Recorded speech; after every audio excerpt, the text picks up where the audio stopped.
हाय, hello, नमस्कार, good morning सगळ्यांना. तर आज मी बनवत आहे वडापाव. हा व्हिडिओ जो आहे ना तो आहे सॅटर्डेचा, कारण त्या दिवशी सगळ्यांना सुट्टी होती आणि आम्ही सगळ्या फ्रेंड्सनी पॉटलॉग करण्यासाठी ठरवलं होतं, कारण मुलांना पण इथं सुट्ट्या चालू आहेत, समर हॉलिडे. आणि आमचा 5-6 जणांचा ग्रुप आहे आणि आमची एक त्यामधलीच एक फ्रेंड प्रेग्नेंट आहे. तर आम्ही सगळ्यांनी मिळून ठरवलं होतं की थोडंसं बेबी शॉवर सेलिब्रेट म्हणजे छोटंसं आपलं करायचं. तर आम्ही सगळ्यांनी मिळून एक एक डिश बनवून घेऊन जायचं ठरवलं होतं. तर मी जी डिश घेतली होती ती घेतली होती वडापाव.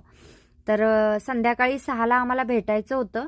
तर मी 3-3:30च्या आसपास मी हे करायला घेतलं होतं, कारण क्वांटिटी जास्त होती म्हणून मला थोडं लवकर करायला लागलं. आणि मी असे आपलं बटाट्याची जी भाजी असती ना त्याचे मी असे गोल गोल पेढे करून ठेवले होते, आणि म्हणजे की मला पटकन घेऊन तळण्यासाठी इझी व्हावं म्हणून. आणि खरंच सोपं गेलं मला ते. पटापट झाले माझे दीड तासात माझे सगळे वडे तळून झाले होते आणि 6ला आम्हाला तिथं पोचायचं होतं. तर हे जे डेकोरेशन आहे ना हे घरीच सगळ्यांनी केलं होतं. मी तिथला थोडा व्ह्यू दाखवते तुम्हाला. तर आम्ही थोडे रील पण बनवले. व्हिडिओ आवडला असेल तर नक्की लाईक, शेअर आणि सबस्क्राईब करा. बाय.